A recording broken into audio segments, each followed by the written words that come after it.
की चांद जैसी मिट्टी का गुणगान करता हूँ, और जिस सिंगनी की कोख से पैदा हुआ उसे सलाम करता हूँ, और मुझे परवाह नहीं स्वर्ग में जाने की, बस तिरंगा मेरा कफन हो, यही भगवान से फरियाद करता हूँ, यही भगवान से फरियाद करता हूँ। मेरे दोस्त बोलते हैं जैसे ही मैं लेखनी को उठाता हूँ तो सिंगार रस की लेखनी रोने लग जाती है कि आप बार बार वीर रस की कविताएं पढ़ते रहते हो, कभी प्यार मोहब्बत की बातें नहीं करते हो। तो मैंने उनको कहा कि पौरस अगर महकती शाम के अधीन हो जाए, पौरस अगर महकती शाम के अधीन हो जाए तो तुम ही बताओ कि किरण में बाजुओं को कौन तोलेगा, और अगर हम ही जुल्फ चुम्बन की भाषा बोलने लग जाए तो फिर आग की भाषा कौन बोलेगा।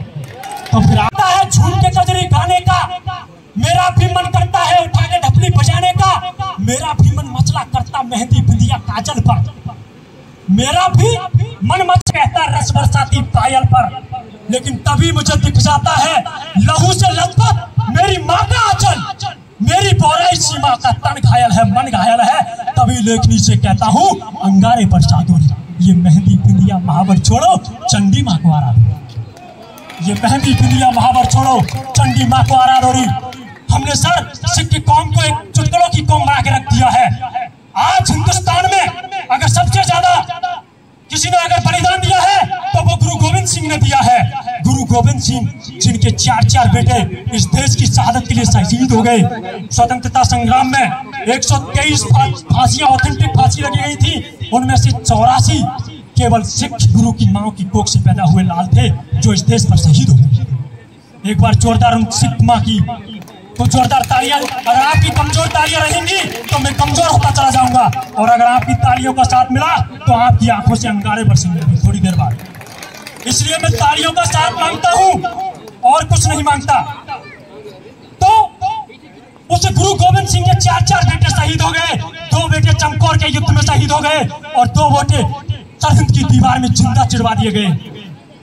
इतिहास में ऐसा कोई लेख नहीं मिला जो इतनी बड़ी कुर्बानी अगर किसी ने दी तो वो गुरु गोविंद सिंह ने दी थी। चमकौर के युद्ध में जब उनके बेटे शहीद हो गए तो बीच युद्ध में से वापस आ गए गुरु माँ के पास। बोले, उन्होंने कहा माँ हमें बहुत प्यास लगी है। बोले तुम्हें शर्म नहीं आती, तुम रण क्षेत्र में खड़े हो, महाशत्रु के खून से प्यास को नहीं बुझाते, जो यहाँ पर तुम आए हो। उसकी माँ के आंखों में अंगारे आ गए, और सरहिंद की दीवार में जब उनके बेटों को जिंदा चढ़वाया जा रहा था तो छोटे बेटे जोरावर सिंह और बड़ा बेटा फतेह सिंह, जैसे ही जोरावर सिंह की ईंटें आगे बढ़ती चली गई तो बड़ा भाई रोने लग गया। छोटा भाई बोले बड़े डर गया मौत से? बोले छोटे, उसने क्या लाइन बोली? बोले छोटे मैं डरा नहीं हूँ, मुझे सिर्फ इस बात का वो हो रहा है कि संसार में पहले मैं आया था और जा तुम रहे हो, इस संसार में पहले मैं आया था और जा तुम रहे हो। इसलिए बेटे मेरे भाई मेरी आंखों में से आंसू आ रहे हैं। तो हमारे जो बड़े कवि हैं हरिओम पवार जी ने 2 लाइन लिखा है उसके लिए कि हम कर्जा खाए बैठे हैं गुरु गोविंद सिंह की कुर्बानी का, हम कर्जा खाए बैठे हैं गुरु गोविंद सिंह की कुर्बानी का, हम क्या एहसान चुकाएंगे उनके आंखों के पानी का, जिनके सामने जिनके 2 बेटे जिंदे चढ़ गए दीवारों में, हम क्या एहसान चुकाएंगे उनके आंखों के पानी का। जब गुरु माँ रोने लग गई कि मेरे 4 बेटे शहीद हो गए, अब मैं इस दुनिया में जी के क्या करूंगी, तो गुरु गोविंद सिंह ने क्या लाइन बोली? अगर मैं पत्रकार होता तो आज ये लाइन उस हेडलाइंस होती वो अखबार में।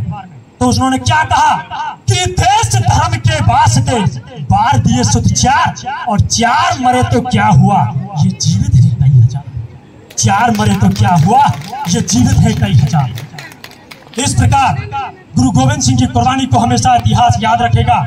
और कुछ लोग बोल देते हैं कि हमारे देश में इंटॉलरेंस फैल गया, यहाँ पर डर लगता है।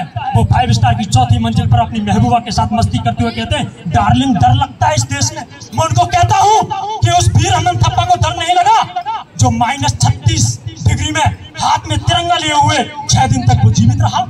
वो वीर हनुमान थप्पा जो आज भी दुनिया उसको याद रखती है।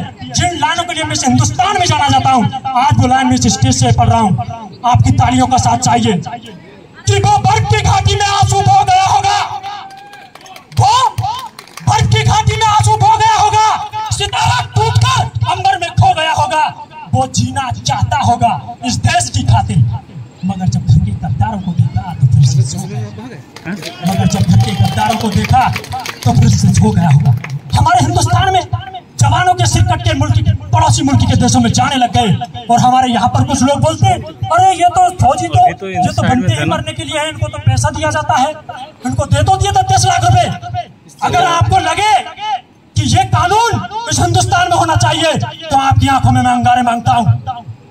तो वो क्या बोलता है कि उठो नया कानून मांग लो, इन संसद की दीवारों से हत्यारों को अब क्षमादान न मिले, इन दरबारों से इनको सीधा फांसी टाके, ये वीर शहीदों की माएं, या फिर इनके सीने में गोली ठोके।